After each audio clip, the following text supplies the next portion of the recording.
Hello, everyone. Iain MacMillan here from BetSided and FanSided. Joining me today is former New York Giants wide receiver, Super Bowl champion Victor Cruz, who is teaming up with Captain Morgan ahead of this year's Super Bowl. Now, Victor, we're going to get into some football here. We're going to get into some Captain Morgan stuff, of course. I do have to ask you something kind of for myself, a little bit of a personal question. I need some personal help because I know, Victor, you are a big fashion guy.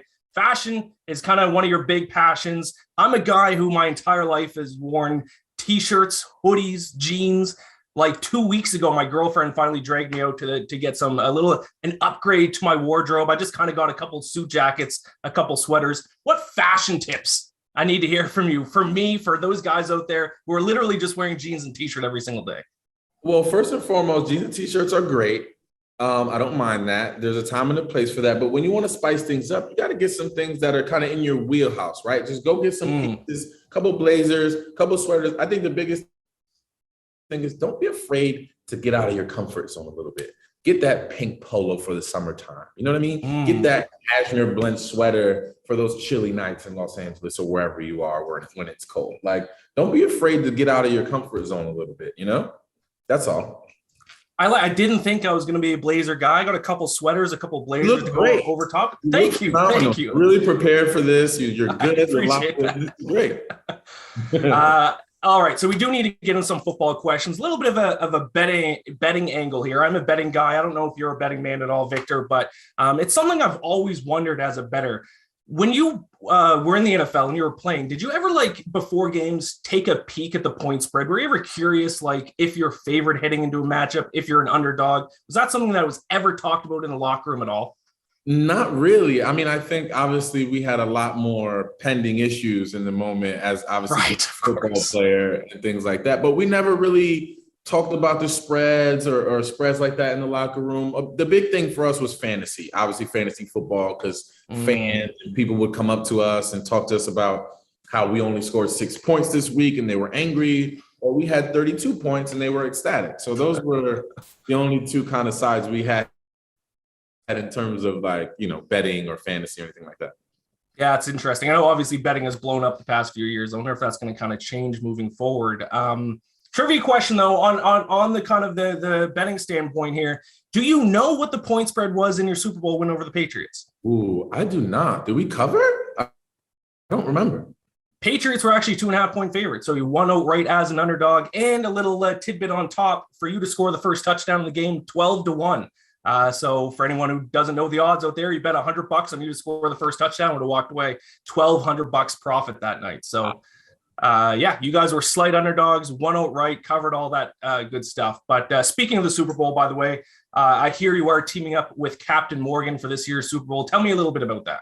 Yeah, I'm teaming up with Captain Morgan specifically to talk about this amazing Super Bowl punch bowl that they have. For more information, actually, you can go to captainmorgan.com/Super Bowl punch bowl for all the information. Obviously, 21 or older, all of that good stuff. But this punch bowl is sick. It's black. It has a sick theme. There's a Bluetooth speaker underneath it that when you turn it on, the vibration from the Bluetooth actually mixes your drink from the music. There's a cool LED light on it. I mean, it's just dope. It embodies kind of a stadium-esque feel. All the lights and bells and whistles of the stadium kind of put into this bowl. So I'm excited to potentially get one. I don't know. I got to pull some strings to see if I can get my own bowl. But it's dope. Fans should love it. People should love it. And they should enjoy it responsibly. I'm glad that we're actually on this topic because I do kind of have to admit something. I am Canadian. I come from Nova Scotia.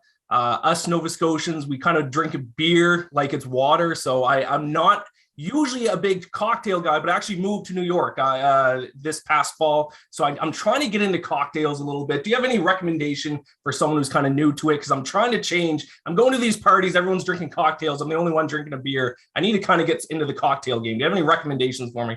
Well, for starters, you can go with a little Captain Morgan spice rum and ginger. And you know what I mean? Get you clean, nice, good beverage. Get you in your mood, get you where you need to go. Drink responsibly, of course. But that's where I would start if I were you. A little Captain Morgan spice rum, nice little splash of ginger ale in there, or even Coke, a little Coke, and you're good. I like that quite a bit. I'm going to try that next time I go out. Back to kind of the betting questions here. Now, it's not too related to kind of point spreads. You did mention about how, fantasy points came up in the locker room. Do you have any stories, or were there any like friendly bets you'd ever have with your teammates, whether it's training camp or whether it's like getting a certain amount of yards in a game? Do you remember any stories from the locker rooms of guys kind of placing friendly bets with each other? Well, I remember us always placing bets on who could catch, like just silly bets throughout practice, right? Like we would have, Right. obviously practices could be mundane and kind of, going through the motions sometimes, but we would always bet on silly things. Like I'll bet you 100 push-ups that you can't catch every ball on punt. Like if you drop a punt or you drop a pass today, you owe me push-ups, or we'll set a wager on it or whatever it is. But we were definitely competitive. That's the only way we would keep each other honest, is making it as competitive as possible, even during practice and even during those idle moments, to keep everybody on their toes. Yeah, super important in kind of training camp too. Just kind of helps get through the grind of training camp, I'm sure, just kind of placing those fun bets with teammates. Now, obviously, I do have to ask you a question with the Giants here. You are a New York Giant legend, but I do need your honesty here, Victor. Okay. Next season, would you theoretically bet on the Giants to make the playoffs? Oh, man, you put me on the spot. At where we stand right now, I can honestly say no. We need to just see some more things happen. We need to instill more confidence in the fan base that what they're doing and the things that are changing there, and the new GM, who they're going to hire a head coach. We need to just be assured that those things are going to be moving in the right direction before I can put any, playoff burdens on my team before the next season even starts. So they got a tough task ahead of them from a front office perspective, and then going into the football team, seeing what type of roster they can put together, a competitive roster they can put together for next year. I'm going to be honest. I was expecting you to say yes, and I was just going to grill you about that. But I appreciate your. I'm an honest person here. I appreciate that. Because I did kind of put you on the spot for that question. I apologize for that. But let's get into this weekend's games really quick. Usually, a lot of the time in sports media, and I hope it's going to change moving forward, is you get picks from someone, you just ask who's going to win. You got to add on the little point spread twist to it, because betting is becoming more popular. Obviously, Bet-Sided, part of Fan-Sided, we are sports betting news and information website. So I'm going to ask you who covers this weekend. And once again, I'm not too sure if you're a betting man or not. I'll give you the point spreads. Will the Chiefs beat the Bengals by more than a touchdown? The point spread right now is at 7. So for the Chiefs to cover, they need to win by more than 7 points. Would you take the Chiefs, or do you think the Bengals can keep it close? I think the Bengals can keep it close. I think obviously the Chiefs are the Chiefs, but I think the Bengals have shown enough firepower, have shown enough resilience. That defense has been playing well. So I think it's going to be more of a like last second field goal, win by 1, win by 3 kind of thing. Okay, I'm with you on that. We agree on that one. Looking at the NFC, the spread for that one is 3.5 right now, so in favor of the Rams. Can the Rams beat the 49ers by more than a field goal, or is it going to be a field goal game, or the 49ers going to win outright? Now, this one, I think the Rams can beat them by more than 3, because if they get out to a hot start, they start getting everybody clicking, they jump out like they did last week, I think they can potentially sustain a lead and win by more than 3 points. So I think they can cover. I think the Rams can cover. Music to my ears, Victor. We are on the same side in both games. I like that quite a bit. And then finally, your Super Bowl pick. Odds, the Bengals are the longest odds. They would be the biggest value bet. The Chiefs are obviously the favorite. Who's your Super Bowl pick right now? Do you think one of the NFC teams can win it? Is Patrick Mahomes going to get his second Super Bowl? What's your Super Bowl pick right now? I think it's Kansas City Rams in the Super Bowl. And I think that it's unfortunate because one of my closest friends plays for the Rams, and I want him to win a Super Bowl so bad. And that's Odell Beckham Jr. But I think Patrick Mahomes they're clicking on a different cylinder right now. And I think they're going to continue that trend and win another Super Bowl. So I'm going Kansas City Rams in the Super Bowl, but Kansas City wins 34-28. Ooh, that's my first score prediction too. Wow.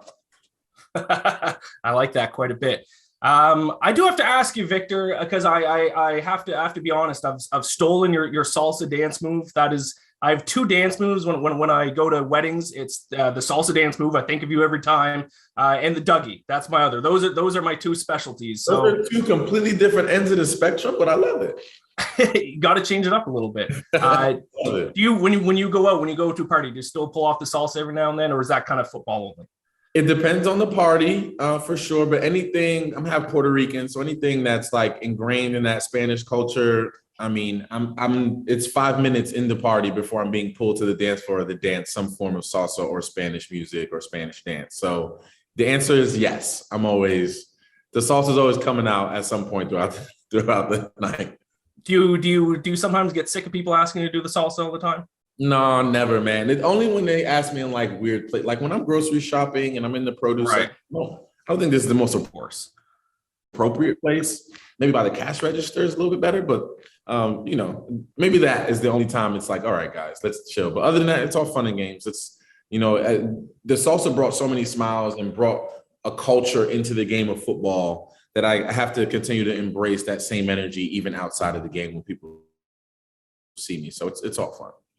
All right, we're going to finish up on this, Victor. I'm not going to make you do the salsa. I'm not going to make you do that. But I'm going to do the salsa, and I want you to rate it. Now, you said you're an honest guy. I want you to give an honest rating. I don't want to offend anyone. I know this is a little bit of a cultural thing, but I'm going to do my best here. Rate it, and then we'll close up on this. Here for it. Okay, it's the hips and the arms. That looks good right there. And your new blazers on. Is this my new blazers looking good? Just picture that on the dance floor. I'm a hit at weddings. So you got the blazer and the dance moves, man. And you're cooking with gas today. You're good to go. Do I break a 5 if you're rating it out of 10? I think you're right at 5. We're gonna get you. I'll take that. Right at 5. We're good. All right. Perfect. Thank you very much, Victor. It was a lot of fun talking to you. Best of luck with the Captain Morgan partnership. Shout out to them. Thank you very much. And enjoy the upcoming football. No problem, man. You too. Have a great day.